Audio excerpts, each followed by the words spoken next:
Hello and welcome to episode 367 of AvTalk. I am Ian Petchnick, here as always with... Jason Rabinowitz. What's going on, Ian? Oh, so much, Jason. So very much.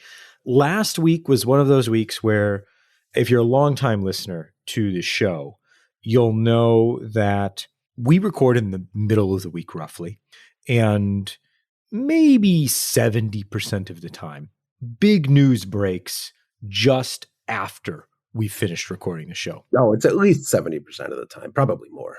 And last week was certainly one of those weeks. So we will get to all of that in just a little bit. I need to mention that this week we've got a great chat with NAT's Director of Operations Control, Steve Fox. We're going to talk about how NATS, which is the air navigation service provider for the UK, prepares for the busy summer season, which is scheduled to see almost as many flights this year as they did in 2019. So almost back to where we were pre-pandemic. And that is going to keep them busy. So we're going to talk about how they plan for that and when they start planning for that. Spoiler alert, it's a lot earlier than you think. But first... We'll see if that holds true this year, the way things are trending. Fair enough. We are going to talk about some flight cancellations, but first we're going to talk about airplanes thankfully not colliding, but coming close enough that technology plays a large role in those airplanes not colliding. I guess that's some bad good news, right? Yeah, there have been a few examples this week of aircraft coming closer in proximity than they should, though thankfully there have been no actual collisions. In reverse chronological order, let's head to JFK first and talk about the parallel runways, runway 31 left and runway 31 right. American Airlines Flight 4464 was cleared to land runway 31 left at JFK, while Air Canada 8554 was cleared to land runway 31 right. The American flights turned to runway heading, overshot the approach path through runway 31 left, and brought it close enough to the Air Canada flight to have both aircraft respond to TCAS resolution advisories, instructing the aircraft to deconflict their paths, which they did. Both aircraft went around and landed a short time later. Honestly, I'm a little surprised this doesn't happen more often, especially at JFK, especially with this configuration where you have the parallel approaches to 31s, and the aircraft on 31 right will typically approach from the north or the east, and the aircraft to 31 left will approach from the south, and the aircraft on the 31 left will have to make basically a 90-degree left turn to line up with the runway. And I'm a little surprised that it doesn't happen a little more often where someone cleared to 31 left accidentally mistakes it for 31 right, just because that's the primary arrival runway is 31 right. So yeah, a little surprised it doesn't happen more often than it does, because 31 left it's not an uncommon runway to land on, but it's far less common than 31 right. But maybe this is why Air Canada decided, we don't want to go to JFK anymore, as they actually announced the end of JFK service the same week, I think. Yeah, they will not be operating into JFK for the summer season. They're going to be done through October. Yes, this was, I think, Air Canada's only announced route or city suspension, specifically attributed due to high fuel costs. I suspect that the route just didn't do very well to begin with, and it was just a very easy one to cut, very minimal operation there. But hey, that's two stories rolled into one. How about that? There you go. Let's head down to Nashville, where a similar situation, but on departure, occurred. This is two Southwest Airlines flights. Southwest 507 was directed to turn right by air traffic control during a go-around, putting it into the path of the departing Southwest 1152. So the 1152 was departing one of the runways, 507 was approaching on the other, had to do a go-around. The air traffic controller directed them to turn right rather than follow the standard missed approach procedure there. And those two jets came within about 500 feet vertically, with the departing 1152 passing over flight 507. Yeah, this is much, much, much worse than the JFK incident. That was simply they overshot a turn. This was one aircraft being explicitly directed into the path of another aircraft by air traffic control. This is a whole other class of incident, I'm sure, in my mind, and anyone investigating this as well. This is very, very not good. And another TCAS RA situation there as well. Yes, one of the hardest working technological protocols in the aviation industry, it seems. Absolutely this week, for never sure. take a break. And then let's head further south to Bogota, where I don't want to call it an incident, incidents occurred. And this is one of those things where we talk about any number of factors going into something happening, or the Swiss cheese model, or however you want to term it. What ended up happening is that a Lufthansa flight conducted a go-around because they felt they were too close to the preceding aircraft. That's the long and short of it. But media landscape being what it is these days, it got turned into a whole thing in which the Civil Aviation Authority of Colombia issued not one, but two statements about this non-incident event. But why issue a statement at all? This is a completely routine nothing.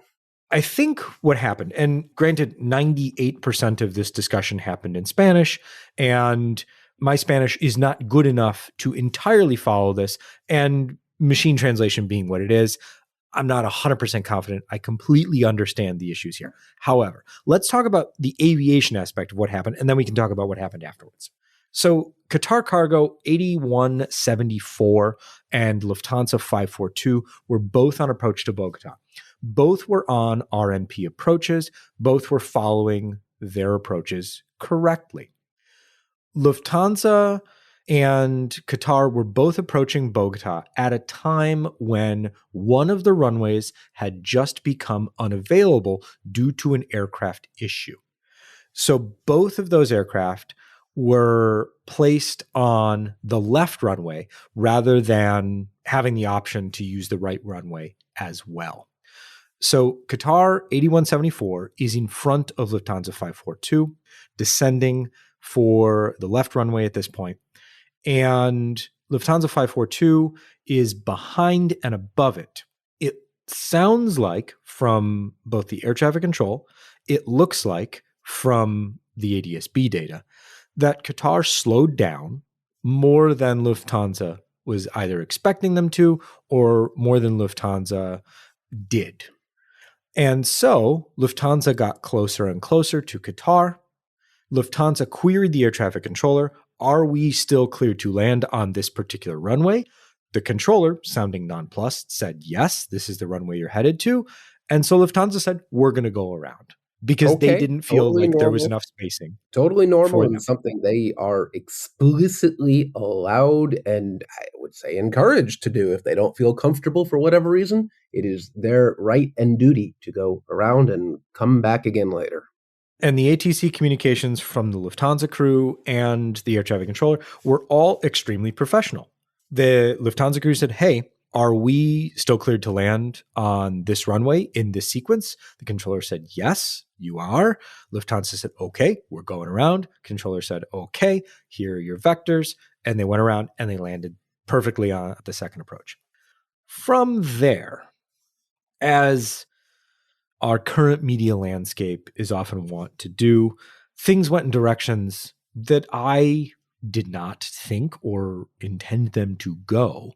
And it became, I think, domestically, a situation where folks used the event as a launching platform for criticizing the government rather than viewing it for what it was. Government, and nothing happened. There's nothing to criticize. Well, but as true as that may be, when has that ever stopped anyone? That's a great point. And so I think that's where the CAA felt the need to issue not one, but two statements. In my mind, the statements were a little defensive, I think, rather than saying the statement I would have issued would be, we applaud the pilots and the air traffic controller for making safe decisions A go-around is exactly the right call in these sort of circumstances, and we're committed to the safe operation of airspace. That's all they really needed to say. Yeah, And then I mean, just the stop statement could talking. have also said, shut up, but I understand why it couldn't. This, Jason, may be why you don't work in media relations or public Maybe we relations. need more people like me in media relations to tell people to shut up. Or maybe we do. Maybe I'm on to But something. at the end of the day, what happened, the situation that developed could have been managed better originally, but circumstances being what they were, it was handled appropriately. And I really didn't understand beyond it sounded like it was part of a political agenda, the criticism that was brought there. But we'll see if there's a third statement put out. Sure. Don't understand any of what happened there except for a completely ordinary aviation nothing. Exactly. Let's head across the ocean to Europe, where there is grave concern, not just about the cost of jet fuel these days, but about its availability. We are almost 2 full months into the war in the Middle East. At the moment, there is a ceasefire between the United States and Iran, and Israel and Iran, but the Strait of Hormuz, through which approximately 1/5 of the world's oil travels, is currently blocked. Today, multiple ships were fired upon by Iran and brought to the Iranian coast, one of which was at least severely damaged. So ships are just not transiting the strait because of Iran, but also because the US is maintaining a blockade on Iranian ships. So that's a huge capacity hit. And as we've talked about in previous episodes, a lot of that capacity goes towards supplying jet fuel, among other things, jet fuel to Europe. Europe today, the European Commission today, rather, put forth a plan that is non-binding. It offers some actions that it wants to partake in. It's called Accelerate EU. The idea is to provide strategic guidance for working together to combat the lack of jet fuel, basically, including national emergency measures and coordinating refinery production capabilities as best they can.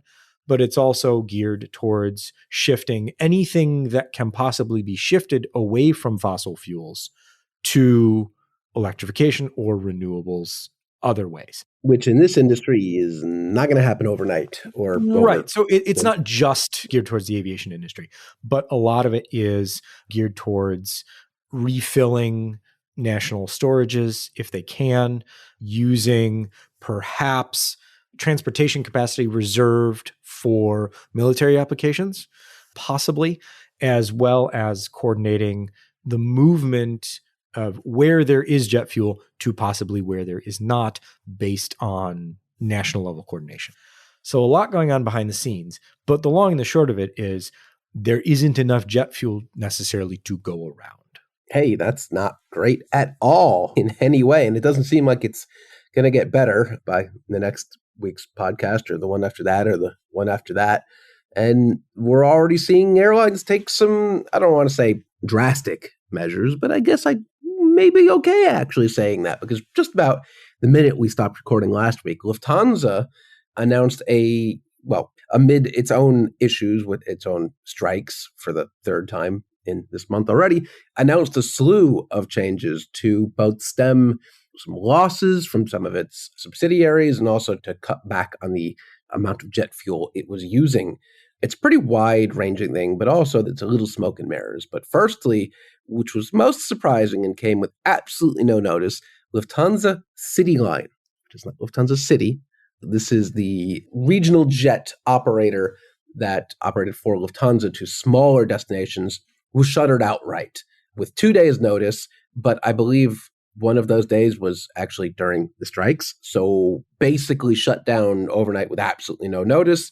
They had blamed it on it already being a loss-making airline, and it just couldn't sustain it anymore. So that was that. So overnight, Lufthansa just vanished an entire subsidiary airline, which is kind of crazy. And it's purely coincidence that they shuttered the entire airline that happened to have pilots engaged in a labor dispute. No, I'm sure it has nothing to do with that. But they blame the aircraft getting old and it being not a profit-making operation, which I'm not really sure the point of that was to make a profit, but it's to feed your other flights, which do hopefully generate a profit. But I don't even think the airline's fleet was all that old, was it? I mean, there were some pretty elderly CRJ 900s, as well as a few elderly or old A319s. So I get it. And to be fair to, I'm not sure to be fair to who, but to point out, Lufthansa Group had already planned to get rid of the CRJ 900s by the end of the year. So this is an acceleration of fleet removal. And it's an acceleration of shutting down this particular airline, of which Lufthansa Group has, I think, as of this week, 916 different airlines and brands. I'm exaggerating, but I don't think by much. 917 by the end of the day. This is true. You do never know. And so they are accelerating this shutdown, saying that it's purely based on the cost of jet fuel and things like that. At the same time, they announced the retirement of the A340-600 fleet. So there are 4 of those left. Those will retire at the end of the IATA summer schedule, so in October. Yeah, I heard this before, but these are cockroach aircraft. So maybe they go in October, maybe they need them forever again.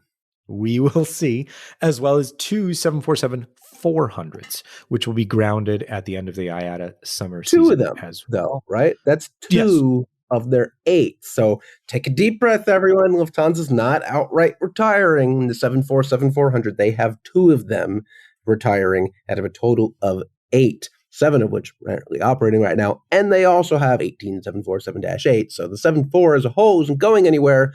They are just for some reason parking 2 of them and telling us about it. I would assume, and we can look into this further, I would assume that those 2 that are going to be parked are probably due for some heavy maintenance, and rather than do that heavy maintenance, it's easier just to leave them on the ground. Yep. The Lufthansa Group also announced what sounds like a massive cut to its flight program beyond the cuts that we've already talked about. They're cutting 20,000 flights between May and October. But Jason. Yes? Roughly how many flights do you think the Lufthansa Group operates between May and October? I'm going to say this is approximately 1% of the original schedule. Exactly. It's less than 1% of the original schedule. Look at this show notes work.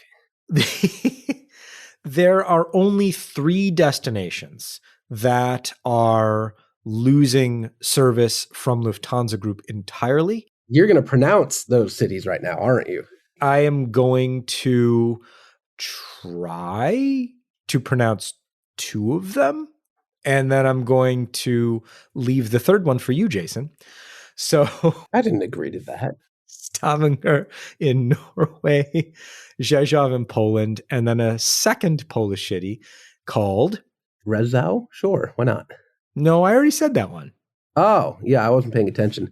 Honestly, there aren't enough letters in here that make any sense for me to pronounce, so you're going to have to give it a go. So the German name is Bromberg. Sure. The Latin name for the city is Bydgoszcz. And that's probably as close to the proper Polish as I am going to get. Yeah. It's the name will be in the show notes. Yeah. And as we often do, we will request some pronunciation assistance from a user. That would be, and a listener, that would be much appreciated. So you can email us at podcast@fr24.com and let us know how to pronounce that. Yeah. But those are the only 3 cities losing service from Lufthansa Group. There are other routes that will no longer be operated by Lufthansa itself, but those flights will be covered by one of the 276 other airlines that are part of the Lufthansa Group. Yes. So anyone going to these cities, if you were planning on connecting to Frankfurt, maybe you're going through Brussels now, or if you were going through Munich, maybe you're going through, where's Erdol Medifly? Who even knows? But you'll be fine. ITA or Brussels, or you could be going to Vienna now with Austrian, or Zurich or with Swiss. You have a multitude of options. So These cuts, while the top line number sounds like so many flights, it's actually fewer than 1% of Lufthansa's original schedule. So while it's not great to see that airlines are cutting tens of thousands of flights, ostensibly to save money because jet fuel has gotten so expensive, it's important, I think, to keep the proportions in mind for now. That's not to say if things remain as they are, we won't see truly monumental cuts. I don't think we're there yet. We may get there, but not yet. Let's take a break. And when we come back, we'll chat with Steve Fox from NATS about how they're preparing for this summer and what they're expecting to see over the NAT tracks as well as in UK airspace. So stay with us. We will be right back.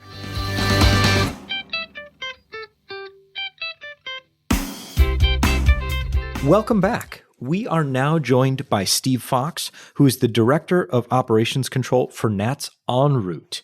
As we enter the busy summer season, we're here to talk with Steve about how they plan for all of those aircraft in such a small airspace. Steve, thank you so much for joining us. Thank you so much, Ian. It's an absolute pleasure to be here. Thank you very much. So let's talk about the upcoming summer season. It is the busiest time of the year, and there are globally scheduled to be more flights than ever before. How do you approach that from an air navigation service provider perspective? Yes, it's a great subject to talk about, Ian, because it actually starts way back. We look a year ahead of what's coming up into the summer of the following year. So we've been looking at summer 26 from around June, July of summer 25 of what to expect. And the planning process for us really starts on understanding how the current year you are in is operating. So during summer 25, we saw some of the trends of traffic flows that happen and some of the challenges that the European system faces across the board in terms of delay. We'll look at that and build that into our planning from a very early stage into what sectors we need to open for summer 26 and this year coming. And that's how the summer season starts for us. And then it's a gradual process towards the end of the year, working with Eurocontrol in Brussels and our ANSP partners. We also work closely with the airlines and airports themselves to understand what demand they are expecting to see. And we have various forums, various engagement sessions with our airline partners that builds us as a picture of what that summer is going to look like. What are some of the different tools in your toolbox that you can use to accommodate the level of traffic that you see over a summer period? We have a number of different tools that predict what that traffic demand is going to be like. I like to see it as we've got a triangle of tools. One is a modeling capability where we can open various sectors and move different traffic flows through that. And that provides us with an idea of what delay we'd see in certain configurations. We also look back at previous trends, which is the other part of the triangle. What did we see in previous seasons and how does that affect what we project going forward?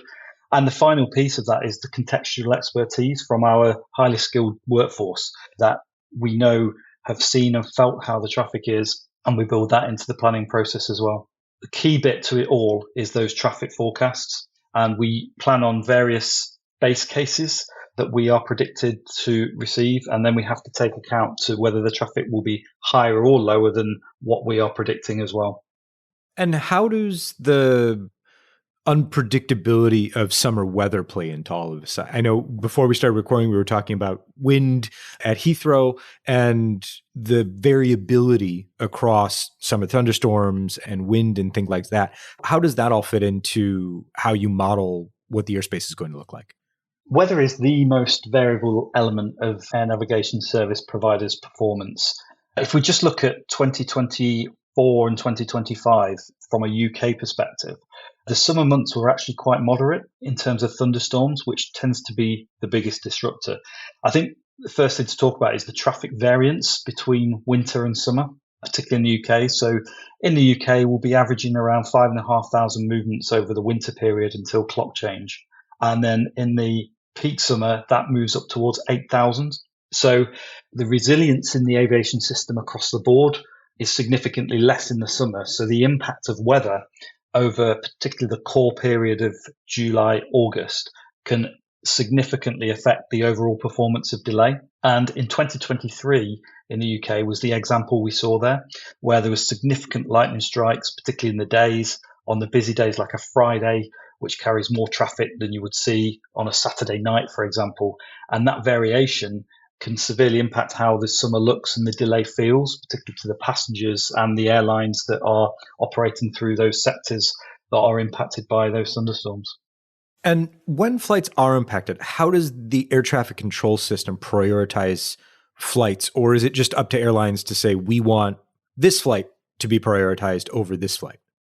It's a really interesting way because in Europe, the slot allocation is through Eurocontrol, the network manager, and their automated systems. So when the flight plan's filed, it goes into the Eurocontrol system. And when a navigation service provider in Europe requires a regulation, and the regulation is always required because of safety, because it's to limit the capacity and control the demand going through any piece of airspace that's impacted by that weather.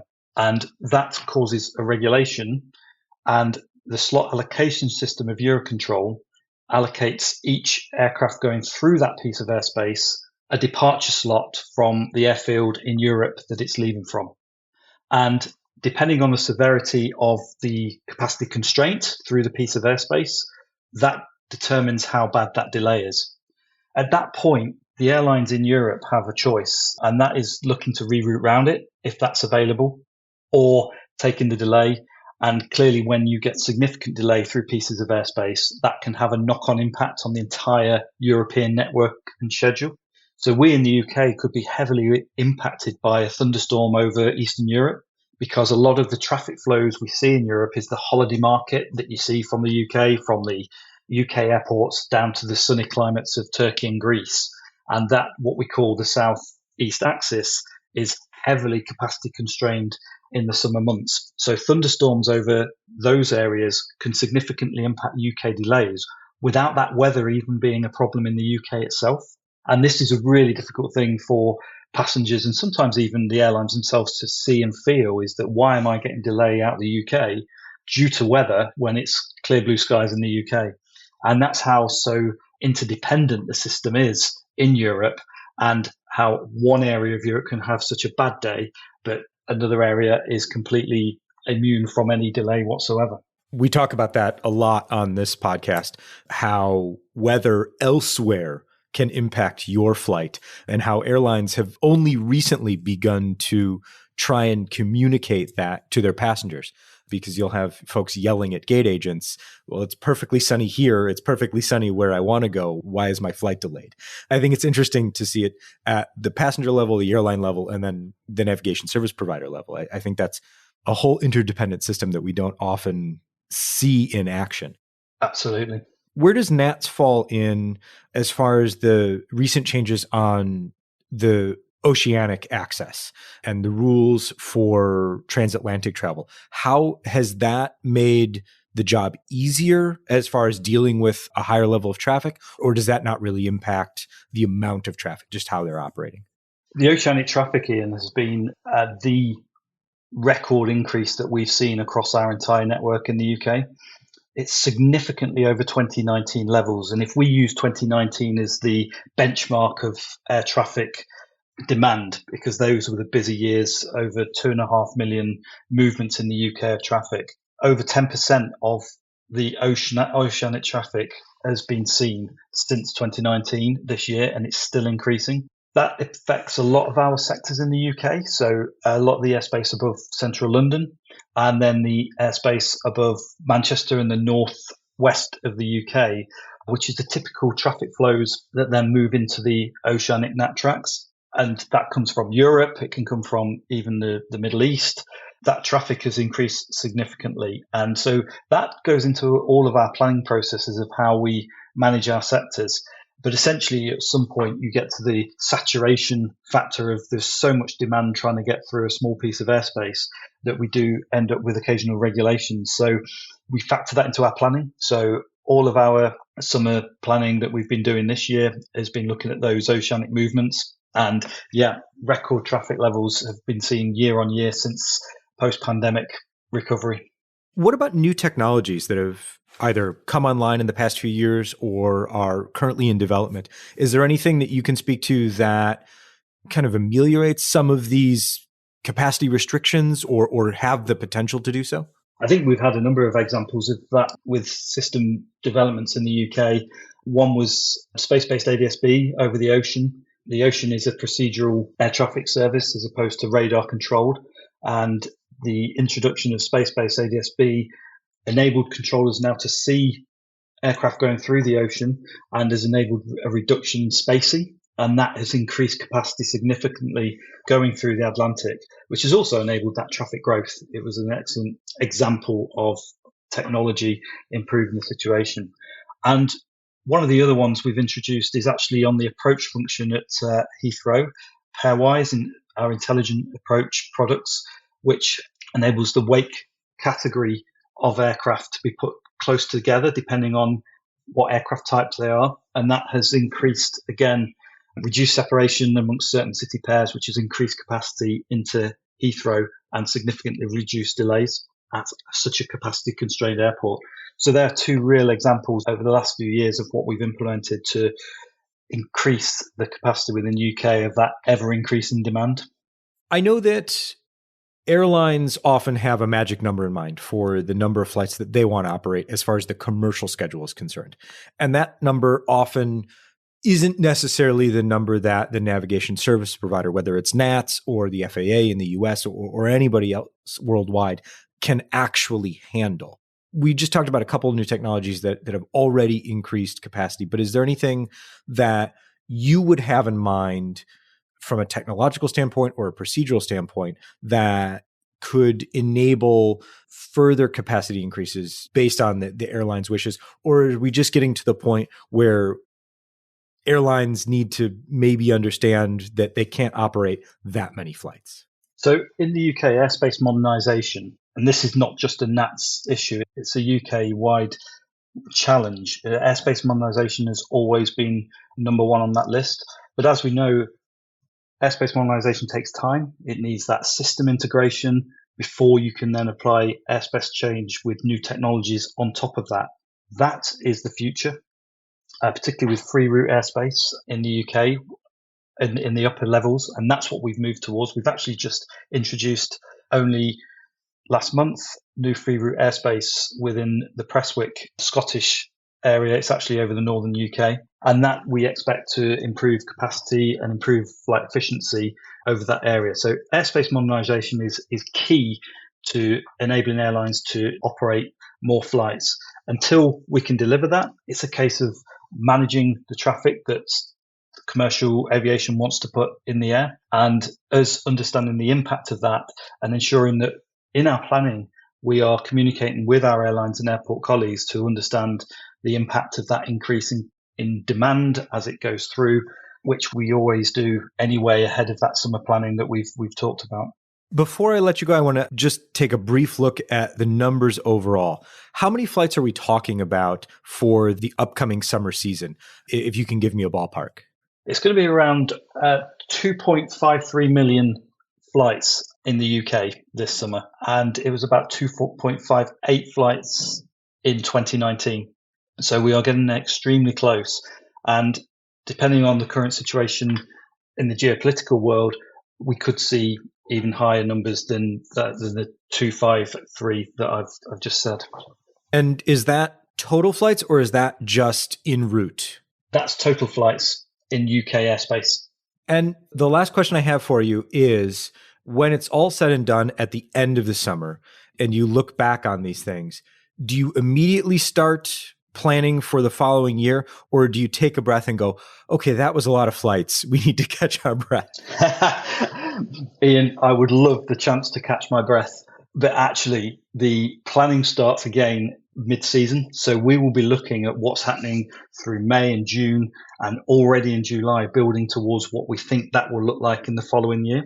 And then as we get out of the summer, we start an extensive look back at our performance, traffic flows, everything across the operation as to what was successful. And we then hold in November a meeting with our customers, and it's a 2-day meeting where we go through everything we've learnt and what we will be putting into the planning phases. And then the year after, in the March, and we've just held that a few weeks ago, we hold another one with our customers to tell them what we are expecting after we've gone through a winter of planning and preparation based on those lessons learned from the previous years. Steve Fox is the Director of Operations Control for Nats En Route. Steve, I want to thank you so very much for joining us and wish you the best of luck for this upcoming summer season. Thank you, Ian. It's been a pleasure. Thank you.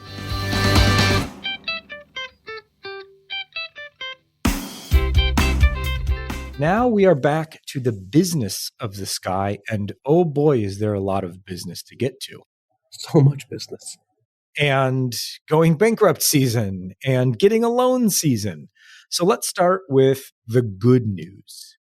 Boeing reported its earnings this week, and things are looking up. They made a ton of money. And not only that, they are losing less money. Hey, for Boeing, that's most you could hope for. And a lot of their additional revenue was accounted for from the sale and delivery of more airplanes, which is, good. The thing they should be doing. Fantastic. We're also getting some exclusive reporting from the Air Current that Boeing is currently flight testing its fix for the engine anti-ice issue that has been holding back certification of the 737 MAX 7 and MAX 10. Boeing says it expects to certify both of those aircraft this year and then begin deliveries next year. They're also preparing to ramp up production from 42 to 47 per month on the MAX line. So things looking up for Boeing.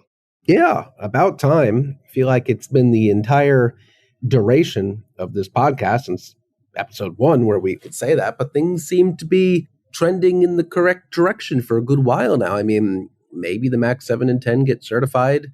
Maybe this year, maybe we see the 777X certified, maybe later this year into next year, who knows? It's unfortunate that it took so long and that a lot of airlines who wanted the MAX 7, well, the few that ordered it, and the MAX 10 have kind of moved on with their fleet plans, thinking specifically of United with the MAX 10 has completely shifted its strategy to the 321neo for its transcontinental operation. But, better late than never. Now they just have to... What's the status of that exemption for the aircraft monitoring system that they had to have before 2026? Is that even still a thing? Are these aircraft still grandfathered in somehow? You know what? I don't know. There's all sorts of exemptions upon exemptions upon exemptions for the 737. So that's a good question, Jason, whether or not we're going to hit against another limit rather than just the engine anti-icing. Nothing's easy. Nothing is easy, but they expect to have those aircraft certified this year. So obviously something is going their way. Last week, we talked about an unserious proposal for the merger between United Airlines and American Airlines. And there was a lot of breathless reporting, and we said it's not going to go anywhere. And it didn't go anywhere.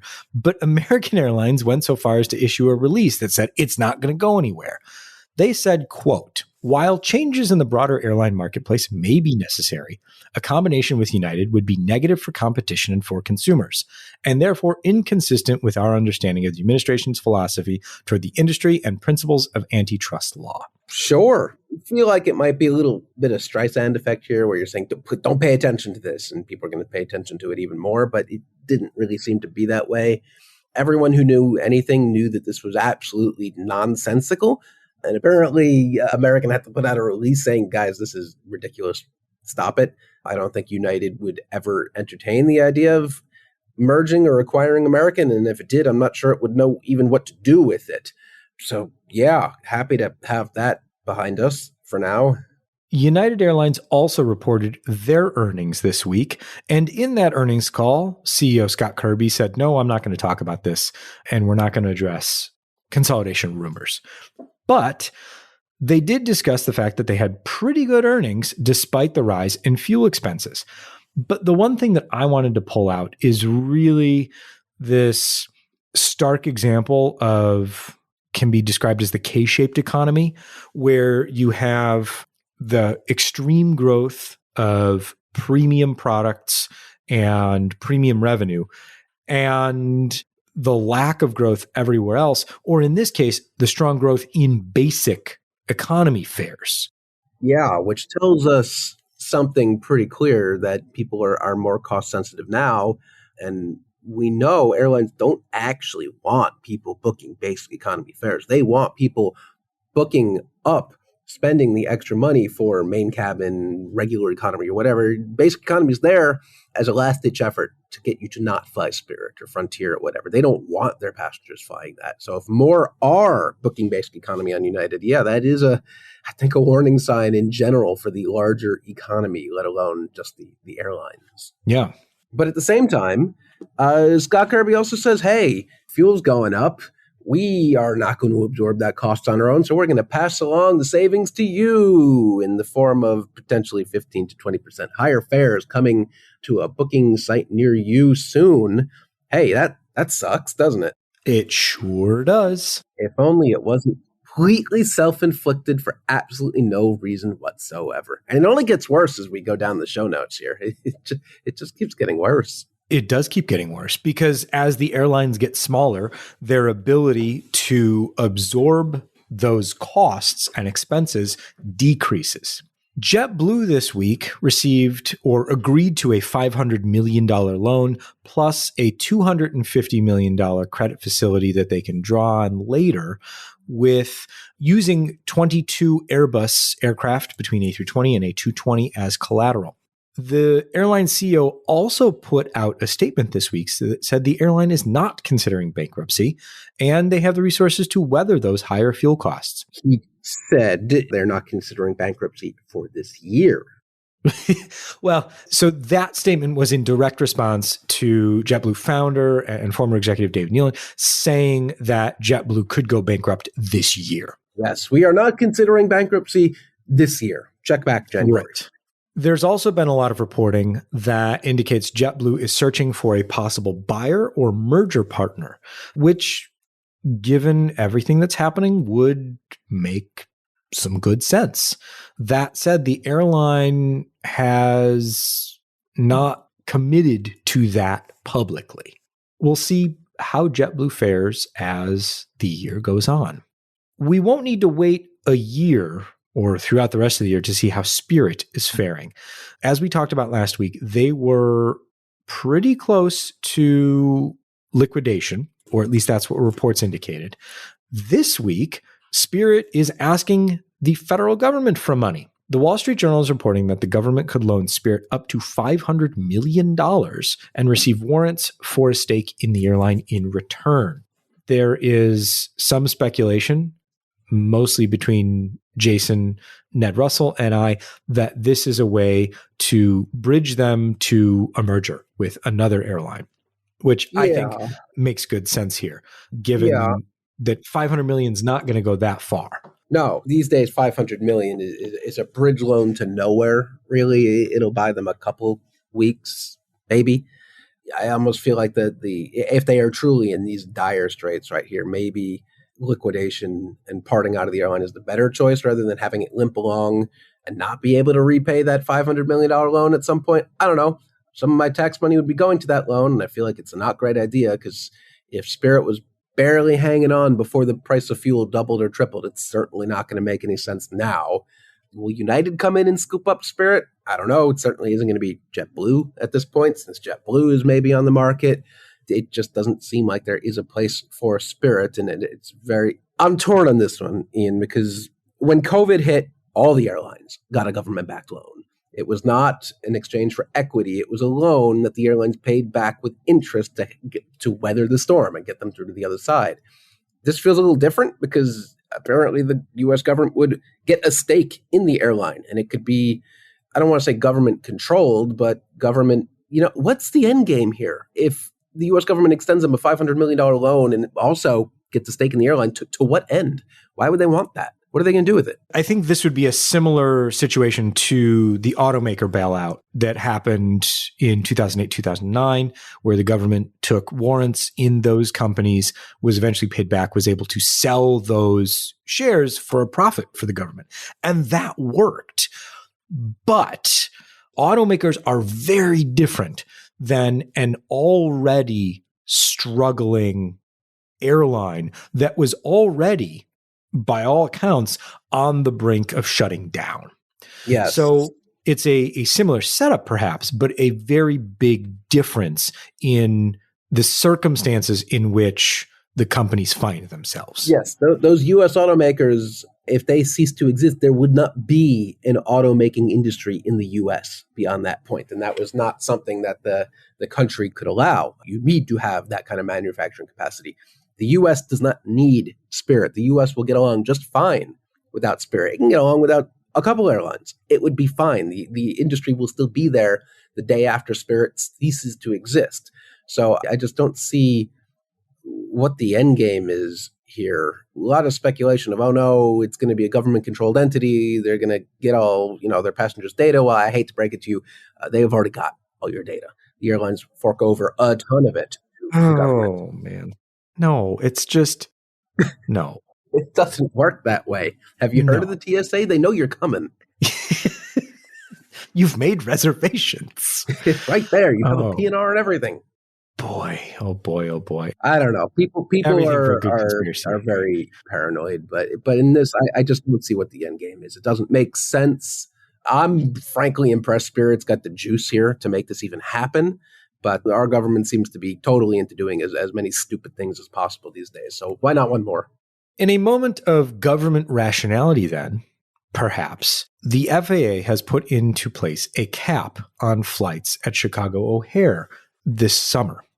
The airlines, between United, American, and others, had originally proposed a scheduled maximum of 3,080 flights. Sure, what could possibly go wrong? The FAA said, no, we're not doing that. Because last summer, at its peak, there were approximately 2,680 total daily operations. Last summer, O'Hare managed slightly fewer than 500,000 operations, with an on-time performance average that was approximately 75%. Oof. And only 56% of departures experienced no delay whatsoever.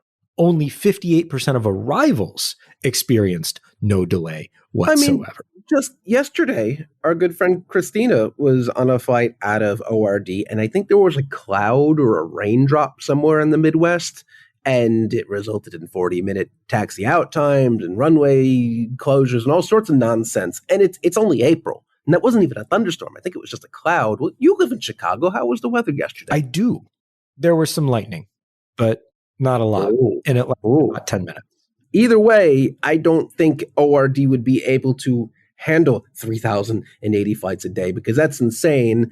I can't even reckon in my brain what that field would look like on a day where there is lightning and also they're trying to pump out 3,080 flights a day. It doesn't compute. So the capped number between the affected airlines is now 2,078 flights per day. They couldn't have just rounded it down by an even 1,000. It had to be 1,002. I'm sure there's some formula that was used. It's the two that saves the operation. That's exactly what it is. In addition to having the number, we also have the meeting minutes or transcription from the meeting between the FAA and the airlines. And some of those are just really worth reading. And the comments by United Vice President Quayle and others are just so good. And I'm trying to find the one right now that I thought was really just kind of emblematic of Patrick Quayle. The one that starts off that says, which one of these is not like the other? That's a good one. Okay, so we'll do that one. And I like where Patrick Quayle says, quote, Robert Isom, their CEO, chose this. I think we can all agree Robert Isom is not Robert Crandall, but he's the CEO of the company and he chose to do this. Robert Crandall being the former CEO of American Airlines and one of the Titan heavyweights of the U.S. aviation industry. Here's the one that Jason was talking about earlier. It starts with, which one of these is not like the other? That's Patrick Quayle again. Mr. Edwards, who is Dan Edwards of the United States government, the red box is different. Mr. Quayle, quote, the red box is different. And so my question, Dan, is this is sheer madness. No, hang on. This is sheer madness. And I'm trying to figure out who done it. Okay, was it Professor Plum? Was it Colonel Mustard? Or was it Mr. Green? Was it in the library? Was it in the dining room? Or was it in the conservatory? Because you're using either the lead pipe, the candlestick, or the gun. Who done it? What? And it goes on. This is not right. You're blowing up precedent. I don't have to be a lawyer to tell you that you're out over your skis. You are blowing up precedent. So yeah, things got heated and kind of comical. I would have loved to see an actual recording of this, which I'm sure exists somewhere, but we will never see it. But you gotta love when they get animated like this and start, quoting board games. Yeah.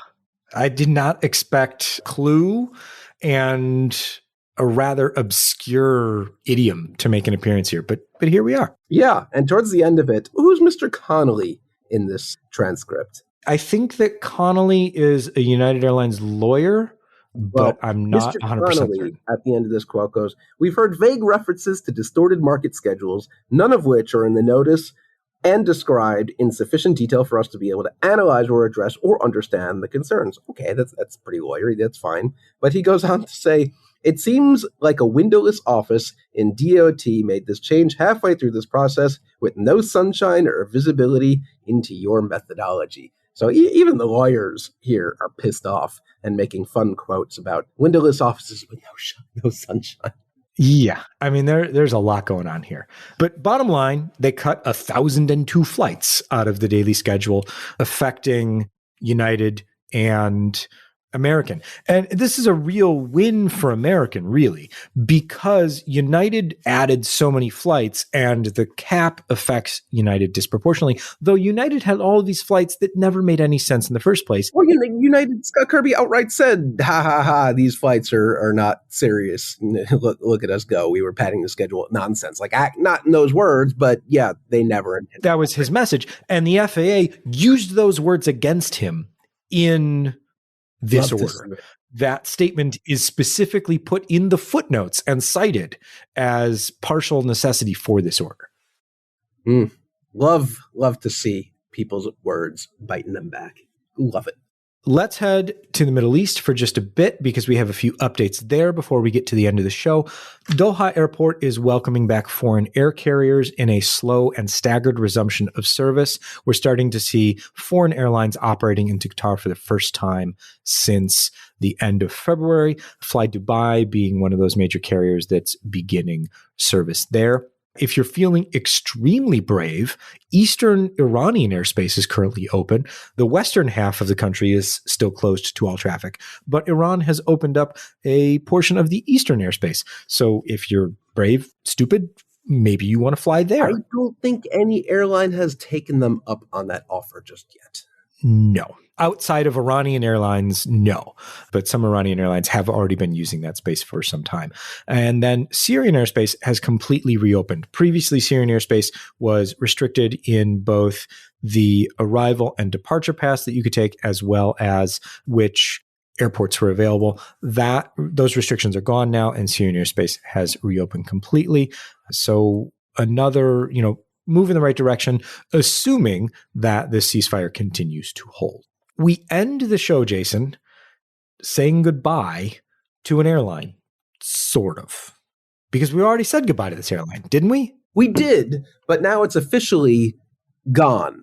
Hawaiian Airlines is no more. Alaska, seemingly without incident or any sort of public incident at least, cut over the operations of Hawaiian Airlines over to Alaska Airlines, the PSS cutover, which for any of you insiders in the industry know that is a massive, massive deal, which takes a ton of preparation and can sometimes go not very well, but all seems to have gone very well. And the HA code, the Hawaiian code for flights, is gone. Everything now is Alaska. But this is a little bit of a weird case since Hawaiian Airlines as a brand name thing is still around. So Hawaiian lives, but not as far as the FAA is concerned, I guess. All right. The dual branding thing, I'm still trying to wrap my head around that. I get what they're going for. We'll see if it lasts long term. It's going to last for as long as the public demands it lasts. Aha. There it is. Well, Jason, we've made it to the end of this episode, and you are back to enjoying the environs of Atlanta this week. So I wish you the best with that. Slightly jealous of where you got to eat dinner last week. Yes. Last time my company had a big gathering, it was at the Smithsonian Udvar-Hazy Center. And last night it was at the Delta Flight Museum, which has been massively renovated since the last time I was there. That was a ton of fun. Fortunately, the airplanes in the parking lot were not open for tours, but the inside, in the spirit of Delta, the 762 is a pretty good place to have a beer. Excellent. I'm not jealous at all. I don't know what you're talking about. No, I didn't think you would be. I didn't bring it up for a reason. You did. Fair enough. This has been episode 367 of AvTalk. I am Ian Petchnick, here as always with Jason Rabinowitz. Thanks for listening.